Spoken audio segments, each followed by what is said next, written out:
Here we go. Hello, everybody. Welcome to session number 16. Time flies, and we are close to the end of our journey. Well, this is the end of the new beginning, for sure. Exactly. How are you, Fatima? I am terrific. I am really terrific. Thanks for asking, Alireza. You okay? I'm good. Super terrific. Awesome. Awesome.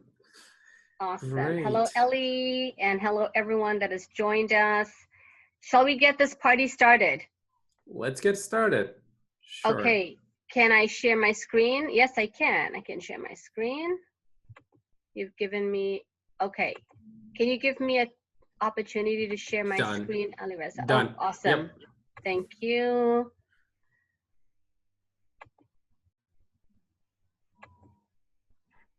Okay, let me maximize this so you guys can see it. And Yep, just click on it and it will be full screen. Awesome. Yep. Awesome, fantastic.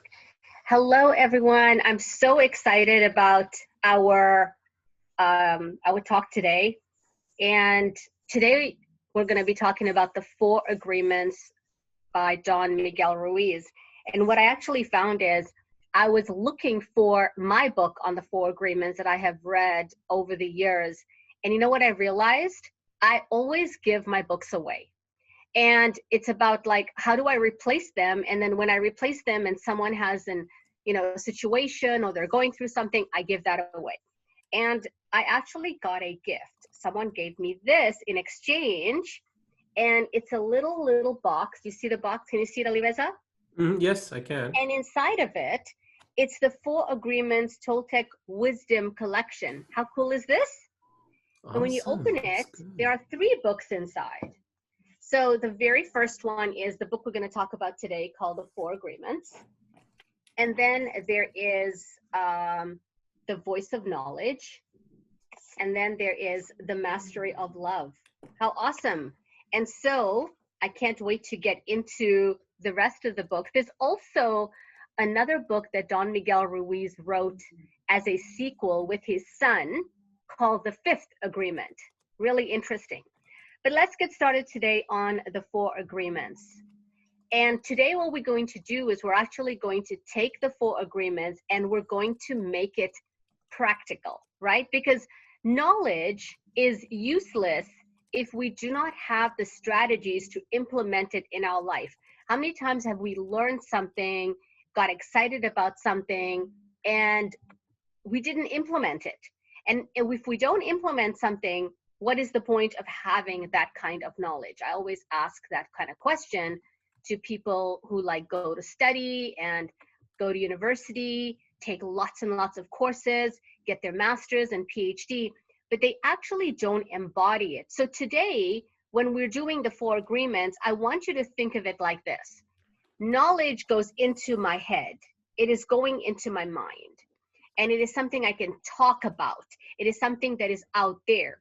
But when knowledge starts dropping into your heart and your soul and your organs, then you own it.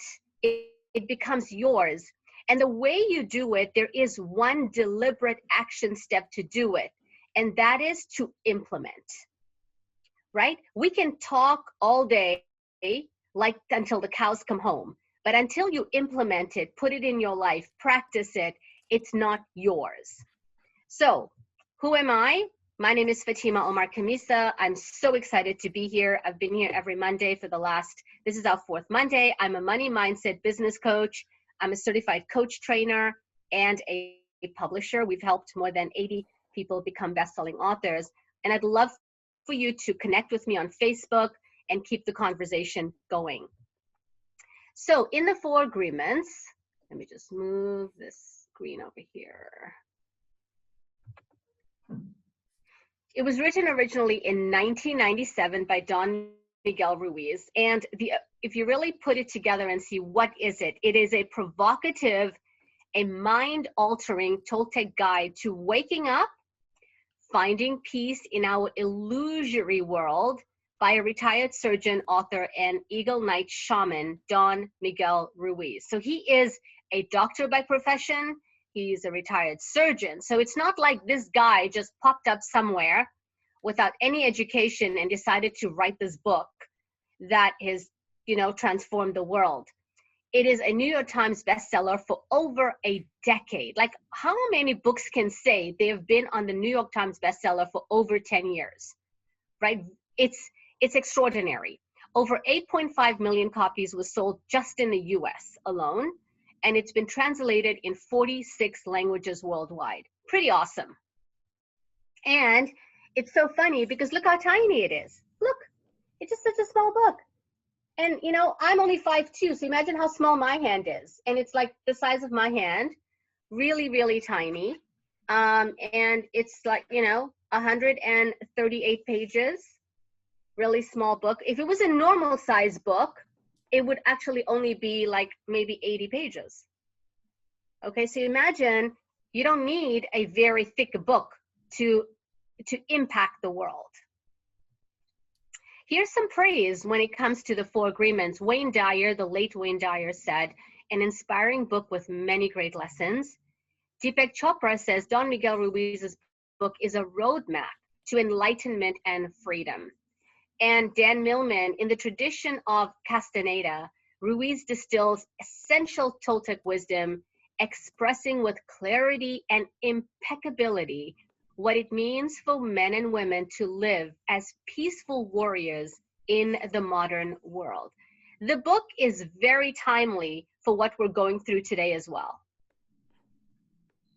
So let us introduce the book. In the Four Agreements, Ruiz reveals the source of self-limiting beliefs that rob us of joy and creates needless suffering. Based on ancient Toltec wisdom, the Four Agreements offers a powerful code of conduct that can rapidly transform our lives to a new experience of freedom, true happiness, and love. So basically what he's saying here is that all our suffering is caused by us. It's caused by our self-limiting beliefs, and it robs us of the joy that we really want. It robs us of the freedom, true happiness, and love. And if you look at this statement that he says, it's bold. It is a very bold statement. And today in our presentation, and to dissect this book, I'm actually going to show you how to prove his theory. And I would love for you guys to disagree with it and say, what is this nonsense? Because it's good to have dialogue. I'm all about disagreement and dialogue to come to something that works for everyone. So this is what he says. He says, you and I, we are living in a complete dream. Okay? Your world is made up of labels, concepts, and beliefs.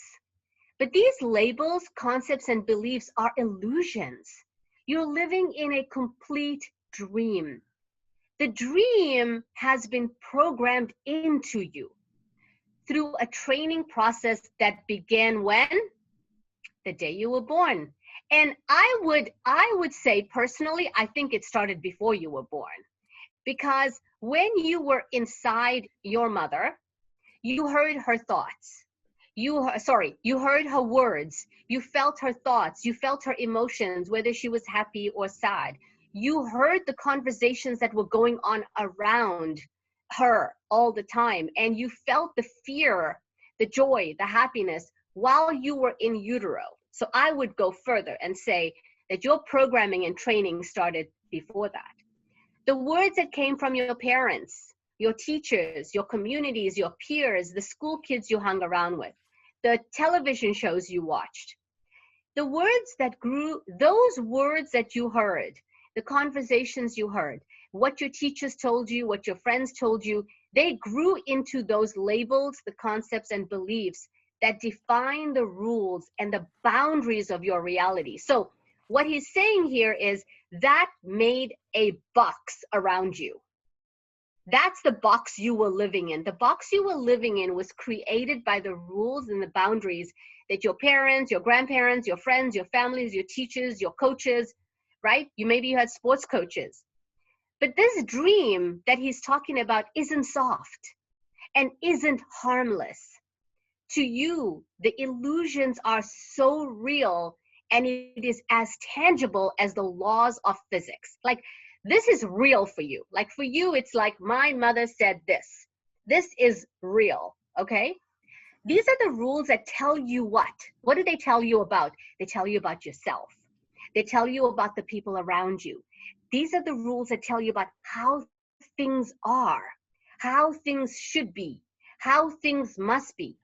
And they help you to find the order in the chaos around you. So when you go back to like home, what your parents taught you and who your friends and family are, that's where you find, oh, I'm home now.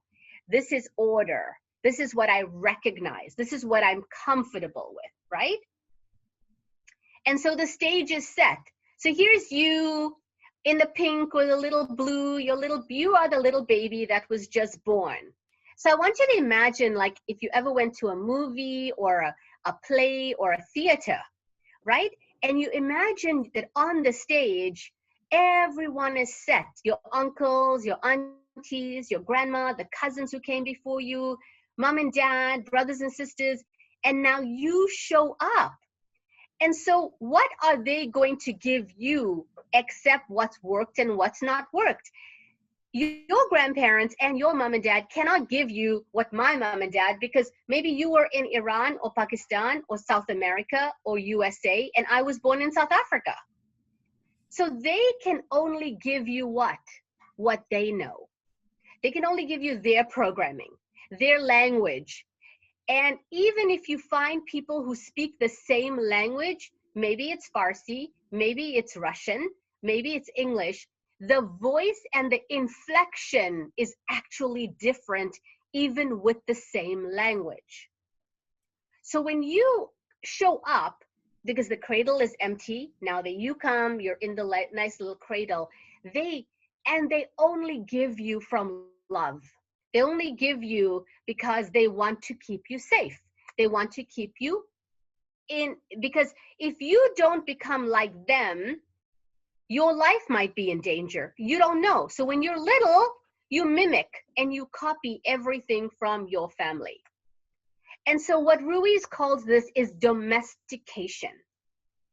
The domestication, he talks of humans and how all the rules, excuse me, and values of our family and society are imposed on us through the system of punishment and reward. Come on, guys, who can relate to that? Okay, who can relate? Right? You can put it in the chat. Like, if you do something good, good boy, good girl, okay? If you don't do something, or you didn't bathe, or you didn't throw the garbage away, or you didn't do your homework, there was a punishment there. Or maybe when you got a little bit older, you decided to test your boundaries and talk back to your parents. Talking back was never allowed in my house, okay? I mean, that was a big no-no. Or correcting my dad in public, okay? You could never do that. Like, that was like a death sentence. And so we grow up like this. And, you know, you can imagine having a house full of little kids and toddlers. You got to keep order somehow. Otherwise, your house will be chaotic. So as little children, our true nature is to love, to be happy, to explore, enjoy life. We are completely open and authentic. But as we grow, what do we learn? We learn what others think we should be. And because it's not okay for us to be what we are, what do we do? What do we start doing? We start pretending to be what we are not. Right? Because you got to follow the rules. This is happening. This is happening. Be safe. Do this. By the time we're teenagers, we've learned to judge ourselves. We've learned to punish ourselves. And we've learned to reward ourselves according to the agreements we never chose. Okay, so give me a big yes or no if you can relate to this, or you're like, this is absolutely not what I went through, right? Because you know how teenagers are. So let's talk about the source of suffering. So you and I, we agreed to most of those rules. He doesn't say all of them, because when we're teenagers, we become rebellious, we start questioning it, but maybe we don't do it outwardly. So even though we are not responsible for them, even though we didn't really check them and ask for them, some can be useful, right? So some rules could be useful, like look both ways before you cross the road. But I'll give you another example. Some of them could be like when we were little, our parents taught us, don't talk to strangers. Who had that rule in their house? I know I did. Don't talk to strangers, right? Did you have a rule like that? Don't talk to strangers. Some people come from communities that are so big, but at the same time, my don't talk to strangers was a little bit incongruent, because I used to go every Saturday to my dad's shop. So I had to talk to strangers to sell something, right?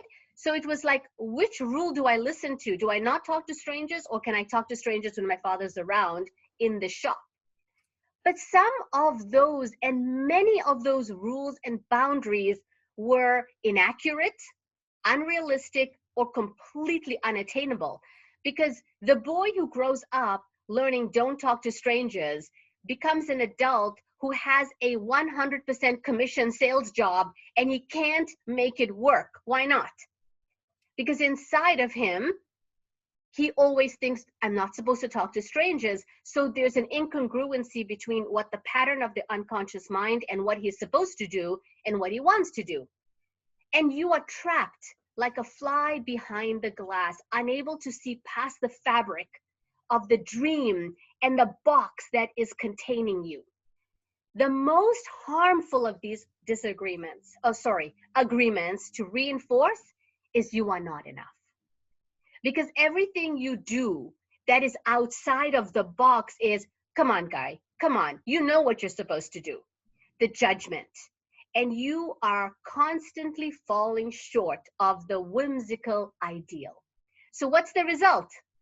The agreements you have made knowingly and unknowingly are the fundamental source of suffering in your life. I know, I can totally agree with this. You know, it is something that has been patterned in my life all the time. And as we get older and we do more personal development, we try to figure out, oh, this is a pattern, that's a history from the past. And it takes a lifelong journey to get there. But here's the good news. Don Miguel says it is possible to wake up from this dream. It is possible to re-engineer your reality without the suffering. Do you want to know how? Here we go. To do so, you must master 3 skills. Number 1 is awareness. To see the dream and the illusions of what they are, right? And to say, wow, this is what's going on with me right now. And okay, I recognize this pattern. No wonder I'm in conflict right now. Number 2 is forgiveness.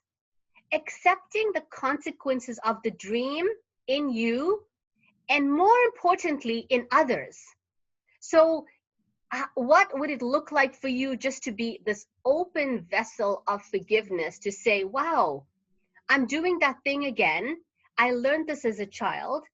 Why do I want to be so hard on myself? And I'm speaking to this person in front of me. I need to forgive them as well, right? Open your heart to forgiveness. And number 3 is action. Dissolving and shaping your dream and the dreams of others into forms of choosing. So what this does is you start waking up and say, am I choosing this? Is this something I'm choosing? Like, for example, you can listen to your language. If your language says something like, well, our parents have done this for 100 years. Ask yourself, okay, it's wonderful your parents did this for 100 years. Are you choosing the same? Is this a conscious choice? And if it is a conscious choice, wonderful. Embody it. But if it is not a conscious choice and you want to choose something different, you have the option to choose something different, okay? I always say to my kids, I only have 2 rules, right? Do something, just stick to, because I'm a practicing Muslim, So halal is important for me, and legal is important for me. So if they want to do school, they want to go out there in the world, they want to practice what they love, I say, two rules: stay on this side of halal and this side of legal. I'm okay with that. And I will support you in whatever you want to do. Go and do what you love. Go and do what, so you can choose. Like when my kids say, what course should I do? What, I said, what makes you happy? What will people love? And what will people pay you for? You can do something you love, but if you're going to be a broke artist for the rest of your life, is that going to cause you suffering or joy? Okay. So this is the second awakening. This ends the suffering in a state of described as enlightenment. Or you can say, I don't want to use enlightenment. I just want to use choosing. I am choosing. I'm making a conscious choice for this. And so we'll go deeper into the three things that he is saying here. The journey starts with awareness. To simply reading and understanding the truths above is the first step to freedom. Okay. But any awareness you now feel will fade fast. Improving your ability to maintain this heightened sense of awareness is the true gateway. Many paths will lead to such states of elevated consciousness. And Ruiz says he gives you 5 choices: prayer, fasting, meditation, mindfulness, and plant-based traditions. Whatever path you choose, the importance of training consciousness in awakening cannot be overstated. It is the fundamental prerequisite to all that follows. And I know that sometimes when people start practicing prayer, fasting, meditation, mindfulness, plant-based tradition, it is almost always connected to journaling. People want to journal their journey and where they are today, because the best kind of competition is who you were yesterday. And so journaling, I would add journaling as a partner to any of these that he's suggesting, because you can track your own progress to say where I was, what did I do, what action steps did I take, how I feel. Awareness leads to forgiveness. With awareness and understanding comes forgiveness, says Ruiz. Forgiveness of our past and our ongoing failures against the agreements we still hold. Meaning the box and the dream you were in, saying, I mean, I'd like to ask a question right now in the audience, and this is kind of like a survey, okay? So let's say the survey is a percentage, 10%, 20% to 100%. How, right now in your life, as you look at yourself as the man or the woman you are today, what percentage of the thoughts and ideas of your original biological family do you still have and implement in your life today? So when you were a child, it was 100%, right? But as you grew, those thoughts and feelings of your parents have evolved and changed. You grew up, you went to university, you might have immigrated to another country, you got married, you had kids. So in the chat, give me like a kind of a number. Where are you? I would have to say, when it comes to my own parents who have passed away over 20 years ago, I might have about 20% maybe, or less, of the original thoughts and ideas of my parents, and maybe even less than that. Even as a practicing Muslim, and I grew up in a home like that, my ideas and thoughts about how Islam should be practiced is different than my parents. And it's really amazing when I look at, as I talk about it more, it might even be less than 10%. So it would be really cool for you to look at and go, wow, you know, have I changed? I'm actually going to go to the chat and look and see what you guys are posting here. 20, 40, Ellie says 70. Yeah, that's really amazing. Mehdad says over 80 is the same as his biological family. And here's the interesting thing. There's no right or wrong. It is just an awareness. And from the awareness, I would ask a secondary question. And the secondary question I would ask on the percentage you put in, How's that working for you? How's that working in your life, right? And so, and it's just an awareness. No right, no wrong. It's just who you are and how you show up in the world. Forgiveness for causing ourselves and those around us to suffer based on those illusions. Forgiveness for the suffering others caused us as a result of their illusions. This forgiveness, this is unconditional acceptance, says Ruiz, is at the heart of true universal love. Not me loving you because of a romantic connection. Not me loving you because I gave birth to you, because you're my child, or because I have a biological connection and you're a niece or a nephew and uncle. This unconditional acceptance he's talking about is because I see you as a soul. I see you as someone also having a human experience, and say, wow, I love you because you are just like me. When you get sad, you want to go alone and you want to confine yourself. When you're happy, you open yourself up and you're joyous. So we have a connection. The delivery of this one idea alone through this window of awareness is probably the greatest triumph of this book, to be able to say, how do we humans, and isn't it timely with all the things that are happening around the world right now, that we're talking about universal love and supporting each other.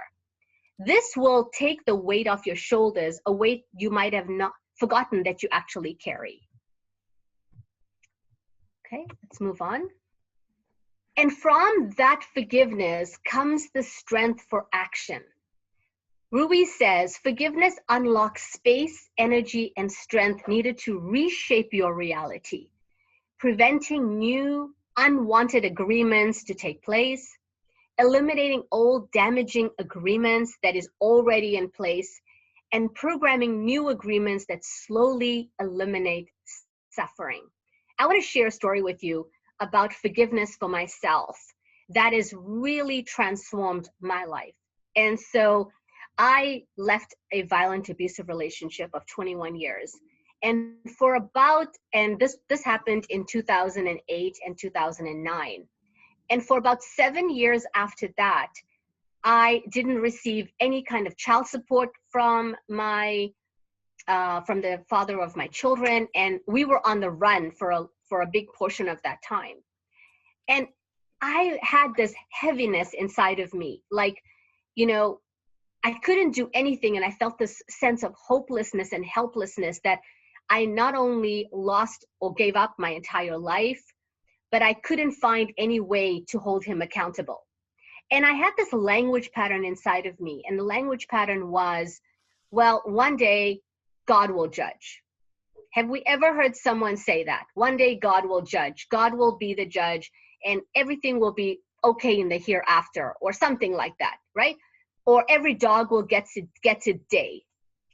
But you know, that language was heavy for me. And I never felt that happiness and joy from that until one of my coaches suggested forgiveness. And I learned a new definition for forgiveness. Because when I was growing up, my parents taught me forgiveness was, that's your cousin, that's your brother, that's your sister, forgive and forget. And I could never accept forgive and forget. Like, how can I forget what you did to me? But over the years, I have learned a new definition for forgiveness. And now my forgiveness definition is, I will never, ever forget what you did, but I no longer wish to handcuff myself to that pain. And so forgiveness for me was a selfish act of taking the key and unhooking the handcuffs from myself, leaving it there and focusing on my present. Because every single time I spoke of those incidents from a place of heaviness, guess what happened to me? It was like time travel. I was right back to that moment when that incident happened. And so now I've taken it a step further. Every single night when I go to sleep, I pray for my perpetrators. I pray, and I say perpetrators in quotes. And I actually ask God and the universe to bless those people and shower his mercy on them, because I don't want any accountability. I just want them to go on their path. And this goes back to that first sentence on this slide. It gave me space and energy and strength, because it took away all the heaviness from me. And now I have space to create new things. I have energy for love and joy and excitement and enthusiasm. And that's what happened with me when I started doing this. Pretty awesome, let me tell you guys. And Ruiz now proposes 4 new agreements that you and I can make with ourselves today. Are we ready, guys? Come on, give me a big yes. The 4 agreements. Number 1, be impeccable with your word. And we're going to go deeper into each one of these. Number 2, don't take anything personally. Number 3, don't make assumptions. And number 4, always do your best. So let's go deep into each one of these. What does being impeccable mean? Being impeccable means speaking with integrity, honesty, and truthfulness. Say only what you mean. Okay? If you don't mean something, or you're not sending the check in the mail, or you're not going to show up at 1 o'clock, or you don't want to go for dinner, don't say it. Okay? Say only what you desire. So this is such a funny one. You might think this is so obvious, but let me tell you, when I talk to clients and I say, like, for example, a few years ago, I had this Finding the One program where people choosing their mates and loved ones, and they wanted a love partner. And when I would sit with a man or a woman and say, what do you want? The first 100 on the list was everything I don't want. Okay? I don't want this. I don't want him to watch football. I don't want her to be like this. And it was so funny. When you listen to your words, we're actually designed and programmed to focus on what we don't want. So be impeccable with your word is say what you desire. Avoid using words to speak negatively about yourself or to gossip about others. Being impeccable also means use your words in a positive direction of truth and love. Ruiz says, this idea, he says, your words are magic. Your words have power. Your words are declaring your life as you are today. So when you look at your world today, look around your world, look at the relationship you're in, look at your body, look at your home, look at your bank account. You created that. You created that with the words and the actions that corresponded with that.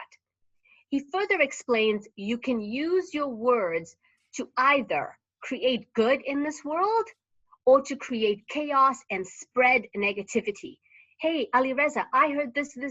Hey, Shori, I heard this. Hey, this. You can do that, or you can create goodness. Okay, so that's what be impeccable with your word is. If you have any questions about being impeccable, put it in your chat and we'll come back and say, hey, there's a question here about this. Okay, and we will address those if we have time. Number 2, don't take anything personally. Oh my God, if I could tell you the amount of times I have taken things personally, okay? I am completely guilty of this one here. And it, right? Tell me who's guilty of this one. I'll put my hand up first, okay? Or maybe I should put 2 hands up. So many times, and I grew up like a really good girl. I wanted to be such a good girl to my parents. So if anything happened, I would take it personally. It's like, it's me, I did it, right? What if you had this concept, nothing happens around you because of you? Nothing other people are doing or saying is about you. This just was a mind-blown concept for me. It is because of themselves. People do things because of them. People say things because of them. All the people, everyone around you, people in this world, they're living in their own dream, right? Remember we've talked about this before. We're not living in this world. We are living in our mind. And everyone sees the world completely different from the other person. So even when the situation seems very personal, even when other people are insulting you directly, here's a new concept, people. What if it has nothing to do with you? So guess what I've done in my mind, right? I actually have a thought process. I say a sentence in my mind. You want me to share that sentence with you? Let me share that sentence with you. This is what I say. Somebody is being obnoxious and rude and insulting. In my mind, I say this: thank you for showing me who you are. That's what I say. I don't say it out loud because I don't want a big fight. I just stay silent. I just have a little smile on my face. And in my mind, I say, thank you for showing me who you really are. This helps me to send love and generosity to the other person and not make it personal. So if you are an introvert or you are an empathic person and you are an empath, you are one of those people that's going to just take everyone's garbage on. You're going to think everything that people are doing is about you, and then your heart is going to be sore and your feelings are going to be hurt. So I would invite you to use the statement, thank you for showing me who you really are. Okay? And you can add, this has got nothing to do with me. This has got nothing to do with me. So what they say, what they do, and the opinions they give are according to what? The agreements and the box that's in their mind. Taking things personally makes you a very easy prey for these predators. Okay? And they can hook you easily with one little opinion and feed you whatever poison they want. These are called energy vampires, and they are people like that who exist. Right? And because you take it personally and I take it personally, we eat it all up. So for me, this has been the biggest lesson for me, and I have to continually learn and get myself back to grounding. So anytime you take something personally, say, oh, am I in the middle? Am I grounded? Come back to grounding. Number 3, we make assumptions that everyone sees life like we do. We assume that others think the way we think, they feel the way we feel, they judge the way we judge, and they abuse the way we abuse. Now you might be saying, I don't judge and abuse, but I can promise you, you judge and abuse yourself. Sometimes, if you're critical, right? It might not be with other people, but maybe with you. This is the biggest assumptions that humans make. In fact, Don Miguel Ruiz has often said in different interviews, if you take on this agreement, don't make assumptions, and you don't want any of the other agreements, just this one, it will completely transform how you live, how you show up, and the success you will achieve in your life. This one agreement will take away your struggles and your suffering. That's from the author. He says this is the biggest assumptions humans make, and this is why we have a fear of being ourselves around others. Because we think people will judge us, victimize us, abuse us, and blame us as we do ourselves. So even before others have a chance to reject us, what do? We reject ourselves. And that is the way the human mind works. Now, here is the 4th agreement. Always do your best. Except that your best will change from moment to moment, depending on the conditions within and around you, right? So I would add a statement here and say that when you accept your best will change from moment to moment, is also to say, what would it be like for you to be generous with yourself, kind to yourself, loving to yourself? Now do what you can with what you have and from where you are. Such an important statement. What you can with what you have and from where you are. You know, I want to take a little tributary from this sentence and say, how many of you and I are on Instagram scrolling down and comparing you from what other people are doing and saying, I didn't do what that person does. This person is in the same field as me and I didn't do it. You might be comparing your chapter 1 with that person's chapter 10. You don't know what their background is. You don't know what they've implemented. You don't know how much money they had. You don't know the connections they've had. So do the best what you have and where you are. Today is your starting point. And do not ask yourself for anything more. When you do your best, you can stop that inner judge from blaming yourself and learn to accept who you are now. And if when you start judging yourself, ask this: did I do the best from where I was and what I had? When you do your best, and then you're okay. Doing your best is about making yourself happy and authentically expressing what you are. Ruiz explains what he means with the story of Forrest Gump. Has anyone watched the movie Forrest Gump? I know a lot of us have. Twice. Twice, I know, right? I've watched it multiple times. Forrest didn't always have amazing ideas, but he always took action and did his best at whatever he was doing. His rewards were a bonus, but they weren't the reason he took action. Ruiz equates taking action with being alive and taking the risk to express your dream, what you are choosing right now. So, in summary, Ruiz says, it is impossible to live in hell when you practice the 4 agreements because you'll be 100% in control. You're like, I'm doing this. Oh, I'm not taking this personally. Hey, why are we assuming that about that person? That's not true. And I just do my best from where I am. And I only say what I mean. If I say, hey, Alireza, I'm going to join the gym and I'm going to go twice a week, then I keep the word to myself. Okay?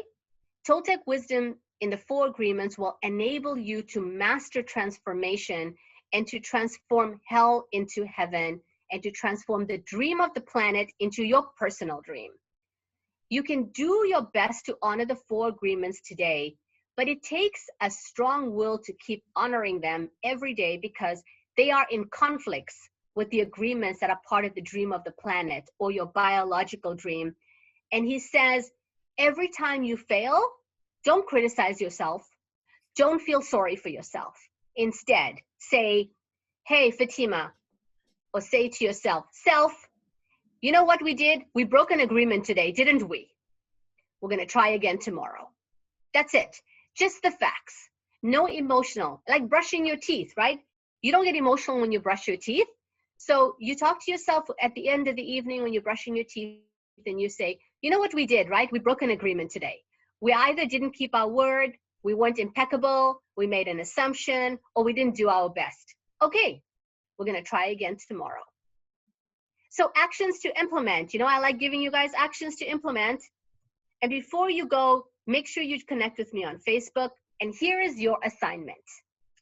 Grab some Post-it notes and write on different sheets for this. Today, I do my best to speak my truth and be impeccable with my word.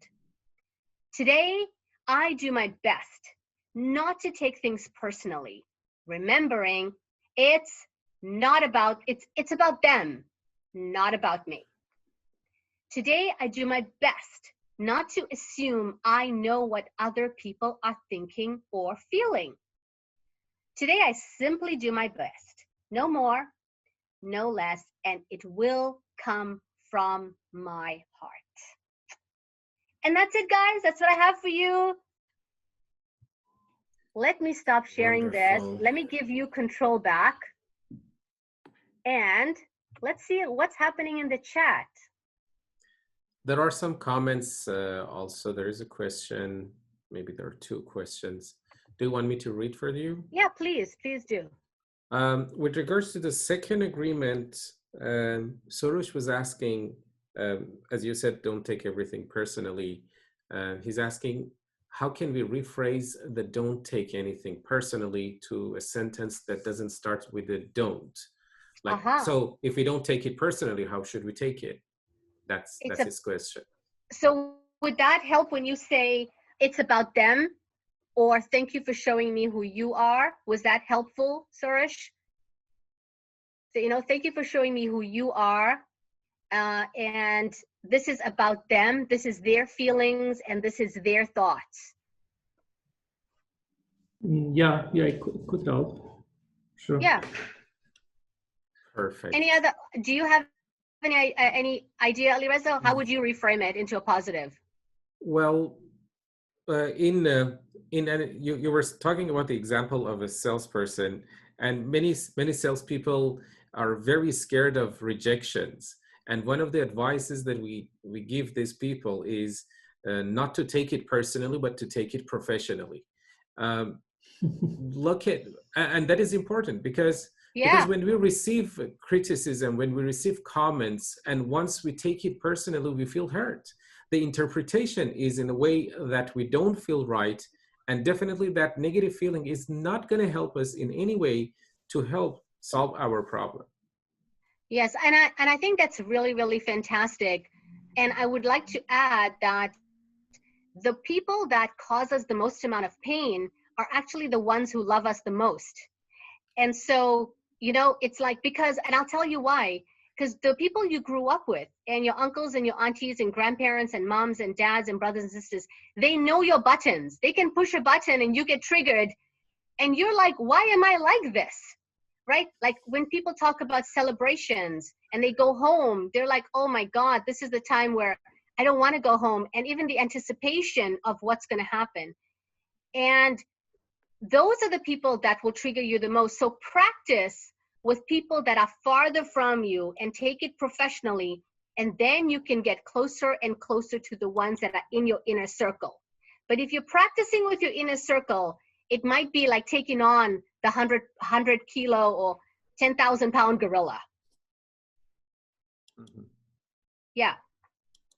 That's a good point. There is one more comment here, and the comment is, what if it is something that should be taken personally and it hurts? It's a tricky question, but it says, sorry, say that again. What if it is something that should be taken personally and it hurts? That's a tricky one, but I would say, why is it hurting? Because a lot of time in coaching, when something is hurting you, like really, like there's some element of truth in it, and there is a unsaid, some conversation that is incomplete. There is a thwarted intention. That means someone thought something. Ghazal, you're next. Don't worry, we're gonna get to you. I see your hand. Oh, it's your question. Yes. That's okay. What I meant by my question. Sorry, say that again. I just wanted to elaborate what I meant by my question. That's why I interrupted you. Go ahead. Maybe I didn't get your point properly, and that's why I asked that question that way. Like, my question is, you said don't take things personally, right? So what if there are situations where actually you have to take it personally? It is what it is, and it really hurts.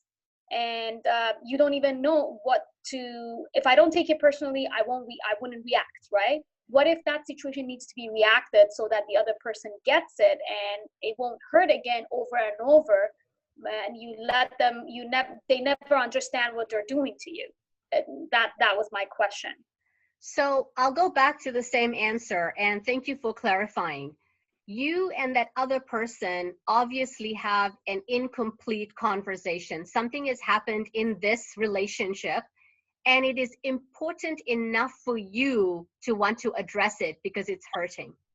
This goes beyond the 4 agreements, and you've got to now sit with that person, maybe bring in a third party, because you want someone that is going to be a mediator, and really get everything on the table. A lot of times with family and relationships that have gone on for a while, there's a lot of what they say, water under the bridge. So every time I see you, I pretend everything is okay, but underlying that thing is still there, and I didn't say anything, and it's niggly. And when I know you've been invited to that party, I'm like, should I go? Should I not go? Because Ghazal's gonna be there, you know? And so if this relationship is important enough, it's time to pull back the curtains and say, listen, Ghazal, there's something I really must get off my chest. And I'm requesting that we sit down, have coffee or a Zoom call. I'm going to invite Alireza because I know him, you know him. He is on nobody's side. We're even going to pay him for his services, so he's on no one's side. And let's clear the air. I'm going to give you as much chance to tell me everything that has hurt you. I will not interrupt you. And I'm asking that you give me the same opportunity because you know what, Ghazal? I love you so much. I don't want to lose this friendship. And right now, all I want to do is avoid the situation. And I want to avoid you. But I don't want this to be a solution. I want our future to be authentic with integrity and love and generosity. Are you open to this? Would you be willing to? Because I am going to open my heart and be vulnerable. Even if what you say will hurt me, I'm okay with it. Okay. And that's only when that relationship or friendship matters to you. What if that person repeats a couple of mistakes like back to back and you kept on ignoring to let the friendship go and, you know, go on and on? And you need to when you say you're going to bring everything up, sweetheart, you need to bring everything up, even if it's a coworker or a manager or a boss or a husband or a child. And what we call this is a negative recurring dialogue. It's like, for God's sakes, I keep telling you to put away the dishes, put up your socks, or why do you keep talking about my weight? Whatever it might be, it's like every time you say this causes me harm, causes me pain, and I haven't fully expressed myself. Another really good point is, when you have these conversations, make sure you are not triggered. You are in a calm state. Because when we are triggered or angry, we say things we don't mean. And then you're a good person, I'm a good person. Now we're going to feel even more bad the next day. So the time when you want to actually open this conversation, say it in a time where you're calm. And I even go a step further, Ghazal, because I get emotional. I will write all my points down and say, no, Ghazal, I'm not done. I still have to finish. Would you allow me the time to just go through my points? And I will give you the time, because I don't want this conversation to end and I still have this niggly feeling in my heart. Was that helpful at all? Perfect. Thank you so much. I appreciate it. My pleasure. Great question. Awesome. Great point.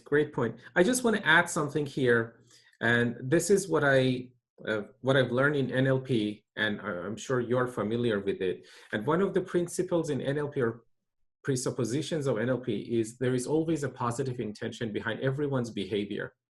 You talked about love. And that's why I wrote it down to share with everybody. If we understand that, if we put this assumption in our head, before anything, before judging, before feeling that there should be a positive intention, then the type of questions we're going to ask ourselves out of those comments will be totally different. Because instead of saying, why is this person is hurting me? I would say, what is the positive intention this person is trying to help me? They may not know everything. Their knowledge is limited. As Fatima said, they are coming with good intention to help us, to give us some comments so that they change our direction, help us do something in a better way. So once we understand that, we won't feel hurt. We won't feel, or at least I would say, we won't feel hurt that much. And we can ask a question like, how can this comment help me? Or what can I get out of this comment, this specific? What is the positive thing about this comment? And it's all about learning. Maybe you don't agree with 90% of that, but you take 10%, and that 10% can change you for a better version of yourself. And I totally agree with that, Alireza. And you know, we call it creating an empowering context. And Brene Brown, has anyone heard about Brene Brown? She's all about the vulnerability, and she's got an amazing TEDx talk.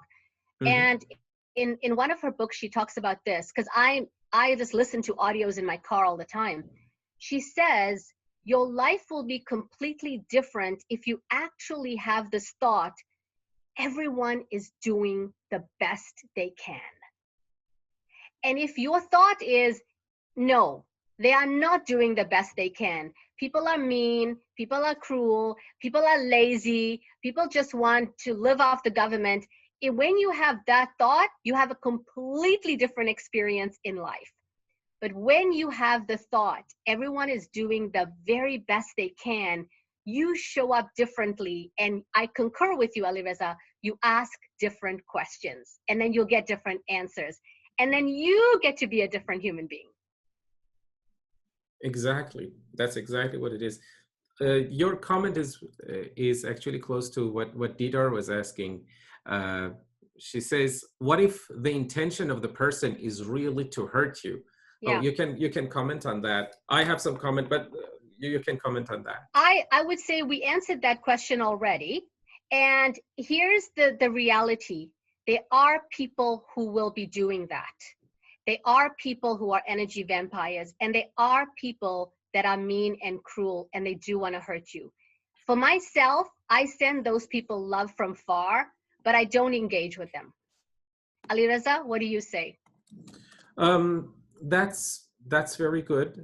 What I can say is we haven't explored enough, because if we say no, this person's intention is to hurt, that means you already are assuming that this person is hurting. It's a conclusion. So there is no question asked. There is no area for us to explore more. So let's forget about that. Let's put this presupposition, this assumption first, that people are doing the best they can with the resources they have available. And there is always a positive intention. Find that positive intention. The moment you find the positive intention, you're not going to take it personally. You won't feel hurt, and you feel better. You definitely can move forward. Yeah, I love that. I think both answers are right answers, and it's all about how you want to take it. You know, and that is what it is.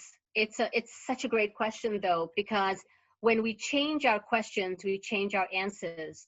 And it all comes down to, how do you live with you? Mm-hmm. How do you live with yourself? And what if you just had this idea, everyone is doing the very best they can, and people are struggling? Exactly. Well, thank you so much, guys, for this honor and this opportunity to share with you and to be here on this amazing platform. We came to this conclusion. They did the best they could do, and the best was they really had the intention to hurt you. As you said, they're vampire.